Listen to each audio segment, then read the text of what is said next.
हमारी दुनिया में नामों का बड़ा महत्व है। जब कोई बच्चा जन्म लेता है तो उसके नामकरण पर बड़ी चर्चा होती है, क्या नाम रखा जाए। Because this is the belief all around the world that name plays a significant role in the character of a person. तो नाम बहुत खोजबीन के रखा जाता है। इस बच्चे का नाम रखा गया राजकुमार। चाहते हैं राजकुमारों की तरह हो, इसका तरीका हो, इसका व्यवहार हो। बच्चा बड़े होकर बिल्कुल डरपोक निकल गया। बेटे का नाम रखा दारा सिंह। बेटा केवल 4.5 फुट का हो पाया। बिटिया का नाम रखा खुशी। भाई साहब घर में कलह लेके आ गई। चाहा था हमने कि ऐसा नाम हो, लेकिन कई बार नाम बिल्कुल उल्टे हो जाते हैं। हमारे घर में हमने कुत्ता पाला। आजकल तो कुत्तों के बड़े अजीब अजीब नाम होते हैं, चॉकलेट, टफी, बर्गर। माँ कुत्ता खाने की चीज है, लेकिन हम नाम रखते हैं। हमारे यहाँ कुत्ता पाला गया और हम लोग ने उसका नाम रखा शेरू, टाइगर और जाने क्या क्या। हमारे पिताजी ने कहा, भाई कुत्ते को अपनी औकात मालूम होनी चाहिए, इसका नाम रहेगा कुत्तू। और पूरे मोहल्ले में वो मशहूर था किस नाम से? कुत्तू नाम से। बता ये रहा हूं, name plays some very important and significant role in our life. My name is Shailendra Das और मुझे अच्छा लग रहा है कि मैं आपके साथ आज खुदा के कलाम से बातचीत कर रहा हूं और हम लोग बाइबल से देखेंगे, सीखेंगे कैसे नामों ने हमारी जिंदगी को प्रभावित किया है। ये हमारे लिए शर्फ की बात है। As a glory to God family और असेंबली ऑफ बिलीवर्स चर्च आपके सामने ये गॉडकास्ट लेकर आ रहा है। हमारी दुआ ये है, खुदा हमें जब हम खुदा के कलाम के चौगिर्द बैठे हैं बरकत पजीर करें। उत्पत्ति किताब उन कीमती खजाने से भरी हुई है जो खुदा ने इस पहली किताब में ही हमारे लिए बो दिए, और आज तक ये कायनात और ये दुनिया खुदा के ठहराए हुए उन उसूलों और नियमों के चौगिर्द जो उसने उत्पत्ति किताब में ठहराए थे चल रही है। हम बात कर रहे हैं आज उत्पत्ति किताब उसके 37वें अध्याय में जिक्र दिया हुआ है यूसुफ का। यूसुफ एक बड़ा इंपॉर्टेंट कैरेक्टर है। From chapter 37 till the end of book of Genesis, it is all about Joseph and his family and his friends and his success and what the Lord has done in the life of Joseph. Yusuf के नाम का मतलब बड़ा अच्छा है। यूसुफ के नाम का मतलब है इंक्रीज। यूसुफ जो हिंदी शब्द है, इब्रानी भाषा में से बोला जाता था योसो, जोसेफ। और जोसेफ सिर्फ एक ही नाम नहीं है, पर बाइबल में ढेर सारे लोगों का नाम यहूदी भाषा में योसेफ रखा गया या जोसेफ रखा गया because this name had a great value. It means God will add, परमेश्वर बढ़ाएगा। इसका सही मतलब था इंक्रीज। हम देखते हैं इस जवान को जो गड्ढे में डाल दिया गया, जिसके भाई उससे नफरत करते हैं, इसके खिलाफ थे, खुदा ने उसे गड्ढे से निकाल करके मिस्र में राजा का दर्जा दे दिया। He became the second man in command in Egypt. You know why? Because God is the fulfiller of his promise. ये नाम जो यूसुफ रखा गया था, खुदा ने उसे यूसुफ की जिंदगी में सारी दुनिया के सामने पूरा किया और आज भी लोग अपना नाम यूसुफ रखते हैं। यूसुफ की शुरुआत बड़ी हम्बल थी। अपने खानदान में याकूब और राहिल के द्वारा यूसुफ का जन्म हुआ और यूसुफ नंबर 11 है। इजराइलियों के गोत्र में यूसुफ का नंबर 11वां है। यूसुफ से छोटा सिर्फ बिन्यामीन था। पर यूसुफ की लाइफ बड़ी सिग्निफिकेंट है because God used Joseph for the establishment of the nation of Israel. और फिर इजराइल की इस पूरी कहानी में हम देखते हैं यूसुफ को दुगना भाग मिला है। पर यूसुफ का जो प्रारंभिक जीवन था, ये बहुत उतार चढ़ाव से, बहुत चुनौतियों से और बहुत आंसुओं से भरा हुआ है। ये जवान बच्चा बड़ा हो रहा है और अपने पापा का बहुत प्रिय है। यूं लिखा हुआ है 37वें अध्याय के 4 पद में कि याकूब यूसुफ को बहुत प्यार करता था और उसने उसको रंग बिरंगा अंगरखा भी दिया। यूसुफ में एक बड़ी खास खूबी थी कि यूसुफ जो था वो सपने देखने वाला एक व्यक्ति था। भाई सपने तो सब देखते हैं, पर Joseph was a dreamer, and not only a dreamer, but God blessed him to be an interpreter for the dreams. अब यूसुफ के सपने बड़े विचित्र हैं। ये देखता है कि सब भाई मिल करके फसल काट रहे हैं और यूसुफ भी है, सब पुले बांध रहे हैं। अचानक से क्या होता है कि यूसुफ का पुला सीधा खड़ा हो गया और बाकी सब के पुले झुककर उससे दंडवत करते हैं। अब यूसुफ की गलती ये थी, ये अपने एक्साइटमेंट में, अपनी खुशी में जाकर भाइयों को बता देता कि मैंने एक सपना देखा है और सपने में देखा कि मेरा पुला सीधा खड़ा हो गया और आप सबके पुले झुक के दंडवत कर रहे हैं। भाइयों को बुरा लग गया और कौन भाई तैयार हो जाएंगे इस बात के लिए? सबसे छोटे हो, छोटों, सुना है ना आपने घर में, ये बड़ा फेवरेट कोट होता है, छोटे हो छोटे की तरह रहना, ज्यादा हमारे बड़े बनने की कोशिश ना करना, अपनी औकात में रहना। तो शायद यूसुफ के भाइयों ने भी यूसुफ को बिल्कुल ऐसे ही सुनाया होगा, कस के सुनाया होगा। यूसुफ खामोश हो गए। एक दिन फिर यूसुफ ने सपना देखा कि हम सब तारों की तरह चमक रहे हैं, सब भाई लोग। अचानक से जो मैं हूं, मेरा तारा बहुत चमकने लगा और फिर सारे तारे झुक करके मुझे दंडवत करने लगे और सूरज और चांद भी। अब तो पापा और मम्मी मुझे दंडवत करने लगे। भाई साहब, भाइयों का गुस्सा सातवें आसमान पर। उन्होंने कहा अच्छा बेटा, हम जो दंडवत करेंगे, प्लान बनाया, अब ना रहेगा बांस, ना बजेगी बांसुरी। एक दिन 17 साल की उम्र में यूसुफ अपने भाइयों को जो भेड़ बकरियां चरा रहे थे खाना देने जाता है पापा के कहने पर। He takes along with him some bread और कुछ किशमिश की टिक्कियां देने गया, पानी देने गया।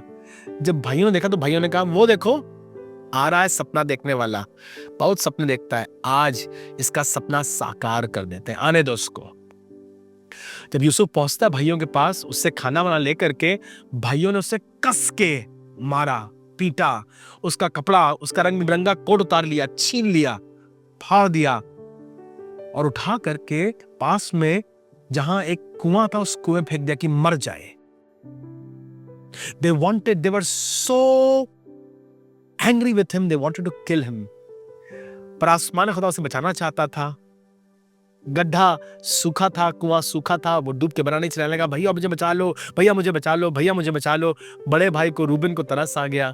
रूबेन आया, कहने लगा कि यार हमारा भाई है, हमारा खून है, मर जाएगा। सामने से देखा उन्होंने, कुछ व्यापारी जा रहे थे, कुछ इश्माइली व्यापारी जा रहे थे। तो किसी ने कहा अच्छा ऐसा करते हैं, इसको इश्माइलियों को बेच देते हैं, यहाँ गड्ढे मरेगा, हमें क्या फायदा, इश्माइलियों को बेच दो, कुछ पैसा मिल जाएगा। 20 चांदी के सिक्कों में अपने सगे भाई को इन 10 भाइयों ने बेच दिया। सबके हिस्से आए, 2-2 चांदी के सिक्के अपनी अंटी में दबाया और एक जानवर मारा, उसका खून उस रंग बिरंगे अंगरखे पे लगा दिया।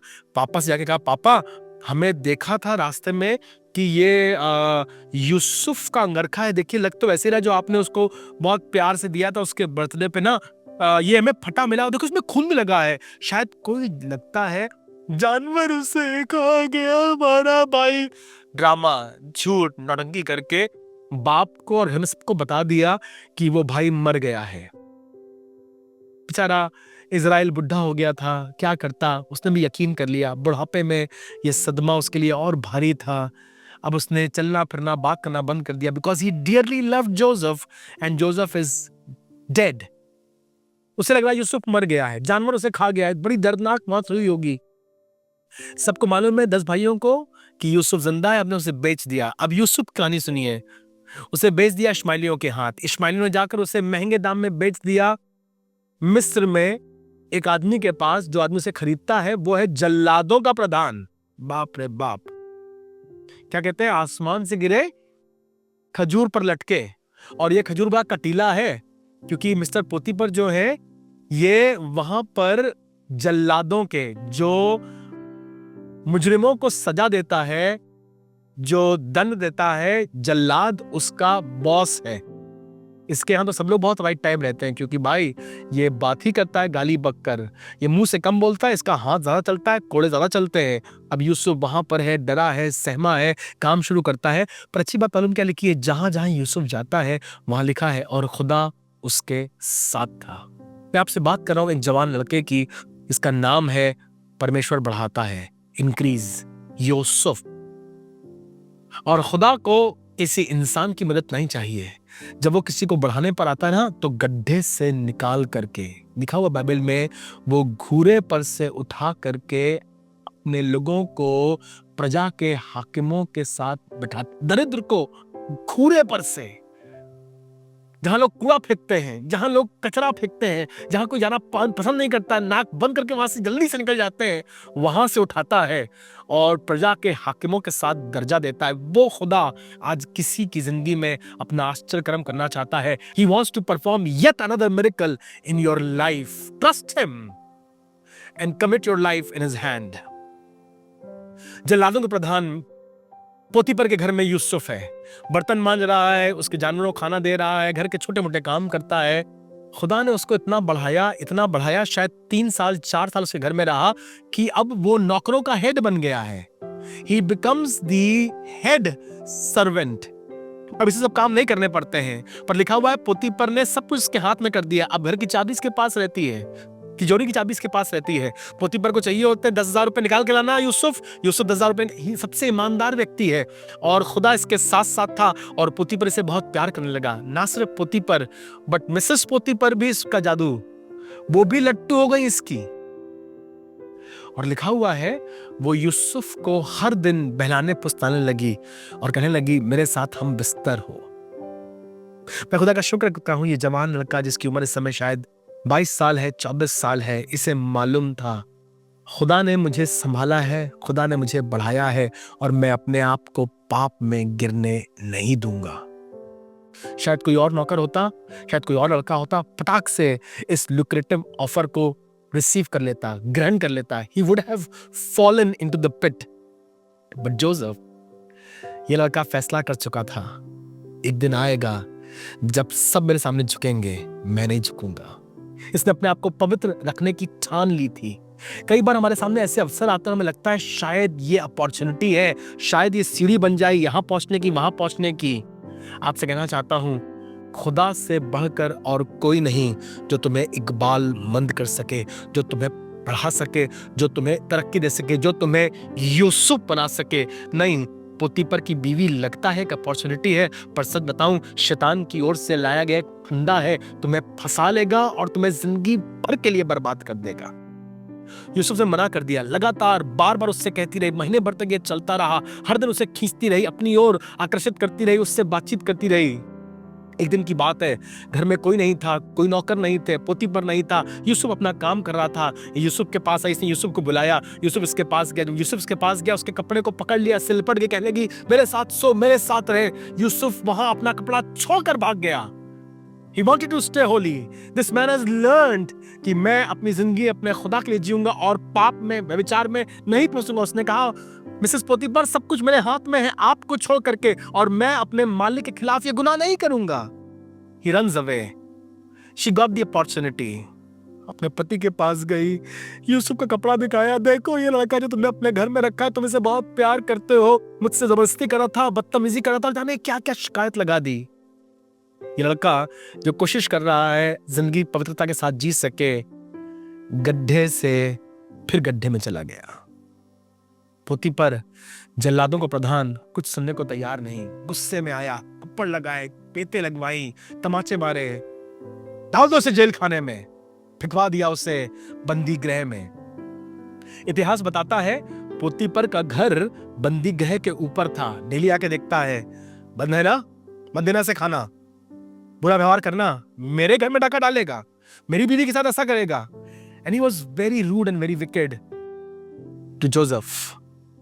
पर कमाल की बात है, लिखा हुआ है, और आसमान का खुदा यूसुफ के साथ कैद खाने में भी था। जी, ये वो खुदा है जो तुम्हारा साथ कभी नहीं छोड़ेगा। उसने वायदा किया है, ना मैं छोड़ूंगा और ना कभी त्यागूंगा, ना मैं कभी धोखा दूंगा। वो खुदा विश्वास योग्य है और यूसुफ ने उस खुदा पर विश्वास किया। क्या हुआ उन सपनों का जो तुम यूसुफ देख रहे थे, उस दर्शन का क्या हुआ, क्या हुआ उन वायदों का? अभी समय नहीं आया है। लिखा हुआ है, जब तक उसका समय नहीं आया तब तक खुदा का कलाम उसे कसौटी पर कसता रहा, कसौटी पर कसता रहा। यूसुफ गड्ढे से इश्माइलियों के हाथ से पोतीपर के घर में, पोतीपर के घर से जेल खाने में क्या हो रहा है? खुदा का कलाम उसे कसौटी पर कस रहा है। मालूम क्या कर रहा है? उसे चोखा सोना बना रहा है, उसे कस रहा है। He is being tried and tested and one day Joseph will stand tall और सारे मिस्री उसके सामने झुक जाएंगे, उससे दंडवत करेंगे। जेल खाने में जाता है। अब वहां का जो जेलर है वो इसे प्यार करने लगता है, इसके हक में हो जाता है, ये वहां पे लोगों की मदद कर रहा है, इसने अपना नेचर नहीं छोड़ा। जब आप मुसीबत में जाएं, जब आप तकलीफ में जाएं, तब उस समय ये बहुत इंपॉर्टेंट है कि नमक अपना स्वाद बिगड़ने ना दे। हर एक यूसुफ जो मेरी आवाज सुन रहा है, हर एक जो खुदा का खादिम मेरी आवाज सुन रहा है, तुमसे कहना चाहता हूं, जब तुम कठिन दौर से गुजरो, जब तुम पे इल्जाम लग रहे हो, जब तुम्हारे खिलाफ सियासत हो रही हो, दुआ करना, प्रभु मेरा स्वाद ना बिगड़े, प्रभु मेरा ईमान ना बिगड़े। जेल खाने में जाकर भाई बता रहा है सपने, जिसका सपना बताया वो भी इसे भूल गया। He is back to his job and he forgets about Joseph. कह रहे भाई तुझे भूल सकते हैं, पोतीपर तुझे भूल सकता है, जो बहुत प्यार दिखा रही थी उसकी पोतीपर की बीवी, वो तुझे भूल सकती है, जेल खाने में तेरे दोस्त यार तुझे भूल सकते हैं, पर मालूम तेरा खुदा तुझे कभी नहीं भूलेगा। यूसुफ, आज भी उसकी नजर तुझ पर है। जब तू गड्ढे में था उसकी नजर तुझ पर थी, जब तू इश्माइलियों के ऊंट पर बंदी बना था तब भी तेरे खुदा की नजर तुझ पे थी, जब तू पोतीपर घर में बर्तन मांज रहा था तब भी खुदा की नजर तुझ पर थी, जब तू वहां से भाग रहा था तब भी तेरे खुदा की नजर तुझ पर थी, और जब तू जेल खाने में चक्की पीस रहा था तब भी तेरे खुदा की नजर तुझ पर थी, ताकि तुझ पर अपनी करुणा और अपनी मोहब्बत प्रकट करे। आसमान के खुदा ने मिस्र के राजा को बेचैन कर दिया। The Pharaoh had a nightmare. He couldn't sleep all night. He was in panic. He was going through panic attacks क्योंकि रात में उसे नींद नहीं आ रही है, बेचैन हो रहा है, गोलियां खा रहा है, दवा खा रहा है, औषधियां ले रहा है, लोग सुनाने की कोशिश कर रहे हैं, इससे नींद नहीं आ रही है क्योंकि इसके पास एक अजीब सा सपना आ रहा है और सपने में घबरा के उठ गया। मैंने सपना देखा, अजीब सा सपना देखा है, 2 बार देखा है भाई, बार बार देख रहा हूं। कोई बताओ सपने का अर्थ क्या है, कोई मुझे समझाओ सपने का अर्थ क्या है। कोई बता नहीं पा रहा है, कोई समझा नहीं पा रहा है। याद आया पिलाने हारे को जो कैद में था और अब वापस राजा के सामने है। एक लड़का है कैद में, यूसुफ नाम है उसका, किसी पराये देश से आया था, बंदी गृह में है, पोतीपर ने उस पर इल्जाम लगाया था, लेकिन लगता नहीं है वो ऐसा है। राजा जी वो आपके सपने का अर्थ बता सकता है। फिरौन ने कहा बुलाओ उसको, जल्दी बुलाओ उसको। यूसुफ कैदियों के कपड़े पहने आज महल में खड़ा है, रंग बिरंगा अंगरखा नहीं है, पर धन्यवाद करता हूं आसमान का खुदा कैदियों के कपड़ों के अंदर से भी वो सामर्थ के साथ इस्तेमाल करने की सामर्थ रखता है। कपड़े उतारे गए, इसके कैदियों के कपड़े उतारे गए। इसने राजा से कहा, राजा जी आपने जो सपना देखा है ना, आपने ये देखा है कि पानी में से 7 मोटी मोटी गाय आई और चल रही थी। अचानक से उनके पीछे 7 दुबली दुबली गाय आई और उन दुबली गायों ने इन मोटी गायों खा लिया और दुबली की दुबली। हाँ हमने इसमें देखा है। क्या मतलब इसका, क्या मतलब इसका? सर खुदा कह रहा है इसका मतलब ये है कि हमारे देश मिस्र पे 7 साल बहुत आयत के होंगे, बहुत फल होंगे, बहुत पैदावार होगी। अरे वाह, वेरी गुड। पर दुख की बात यह है अगले 7 साल बहुत भयानक होंगे। ऐसा अकाल होगा कि कुछ भी नहीं होगा देश में।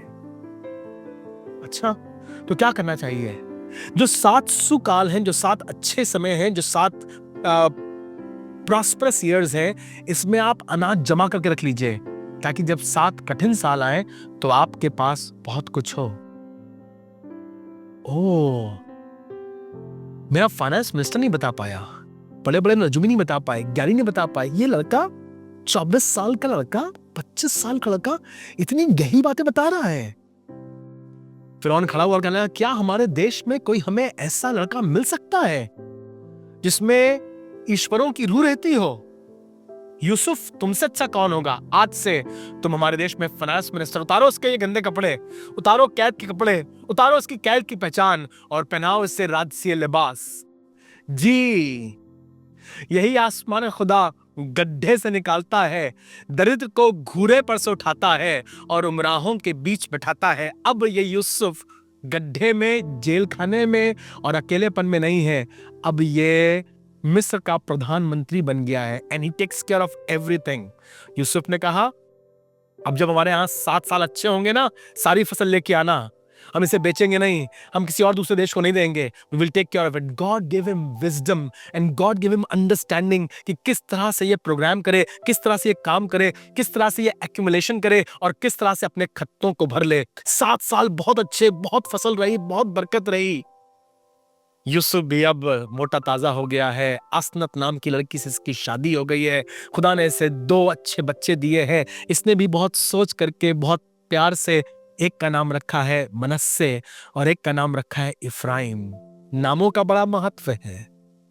मनस्से का मतलब खुदा ने मुझे मेरा अतीत भुला दिया। I have forgotten all the pain, the sorrow and the grief I have gone through। जो मेरे भाइयों ने मुझसे धोखाधड़ी करी थी, मैं उसे भूल गया हूं।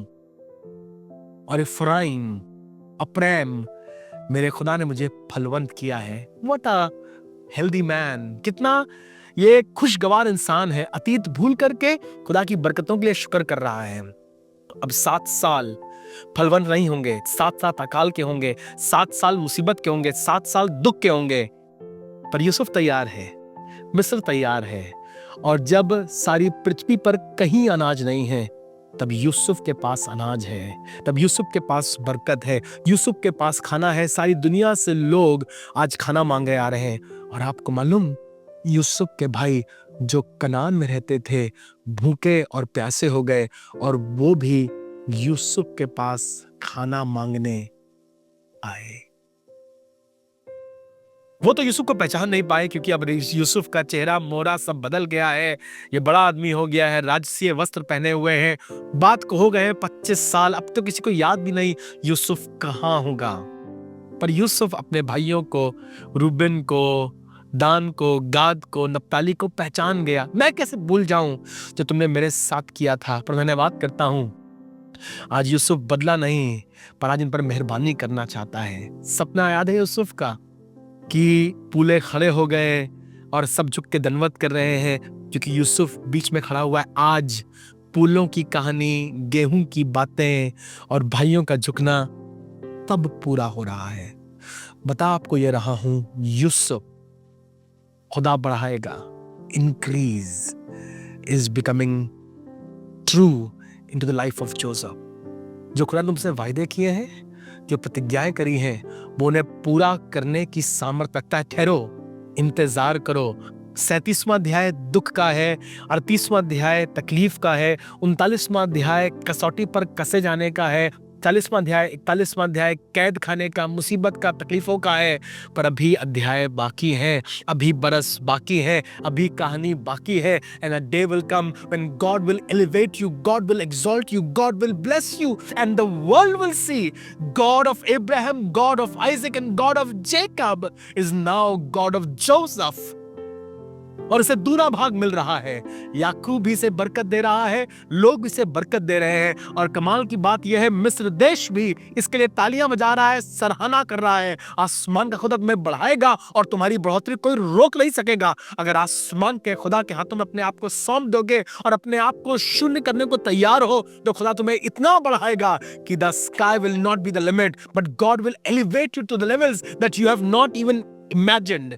और उसने अपने आप को शून्य कर दिया, इस कारण परमेश्वर ने भी उसे वो नाम दिया जो सब नामों में महान है। मेरी दुआ यह है कि आज कोई यूसुफ अपने गड्ढे में, अपनी निराशा में, अपनी कैद में खुदा को इज्जत दे, खुदा पर एतबार करे, खुदा पर भरोसा रखे, और तुम्हारा खुदा तुम्हें गड्ढे से निकाल करके महल तक पहुंचाने की सामर्थ्य रखता है। उसने कहा है, बंधुआ गड्ढे में ना मरेगा, परंतु शीघ्र स्वतंत्र किया जाएगा। मेरी दुआ यह है आज खुदा का कलाम किसी की जिंदगी में पूरा हो सके। I don't know what pit are you in, but God will take you out from this pit into the palace and will change the course of your life. Trust him. अगर आप चाहते हैं मैं आपके लिए दुआ करें, नंबर स्क्रीन पर है, मैं आपके लिए दुआ करने जा रहा हूं, आप जरूर से डायल कीजिए, कोई आपके लिए प्रार्थना करेगा, मैं आपके लिए प्रार्थना कर रहा हूं और आज ये दुआ करूंगा, खुदा बाप गड्ढे से निकाल करके अपनी पहचान दे, गड्ढे से निकाल के खुदावन बुलंदियां दे, दुख को दूर कर दे, आंख से आंसू पोंछ दे। अगर आप चाहते हैं मेरे पीछे दुआ करें तो जरूर से मेरे पीछे दोहराइएगा। जिंदा खुदावंद, आज मैं तेरे सामने अपने आप को दीन कर रहा हूं, मेरी दीनहीन दशा आप जानते हैं। प्रभु मुझे इस गड्ढे से निकाल लीजिए। प्रभु अपना हाथ बढ़ा और मुझ पर दया कर। हाँ मेरी गलतियां, हाँ मेरे गलत फैसले, हाँ मेरा गलत चुनाव जिस गड्ढे में लेकर आया है, पर मैं चाहता हूं तेरी रहमत जो बड़ी है मुझे इस गड्ढे से बाहर निकाल ले। मैं अपने आप नहीं आ सकता, मेरे इस दीनहीन दशा पर दया कर, छुड़ा ले, आजाद कर और तेरी महिमा मेरे जीवन से हो। वायदा करता हूं अपना जीवन तेरे जलाल के लिए जीऊंगा, खुदावन यीशु मसीह नासरी के नाम से, आमीन। खुदा आपको बरकत दे। अगर आपने आशीष पाई है जरूर से किसी के साथ शेयर कीजिए। ग्लोरी टू गॉड परिवार की तरफ से, असेंबली ऑफ बिलीवर्स चर्च की तरफ से, thank you very much for joining and sharing this गॉडकास्ट। May God bless you.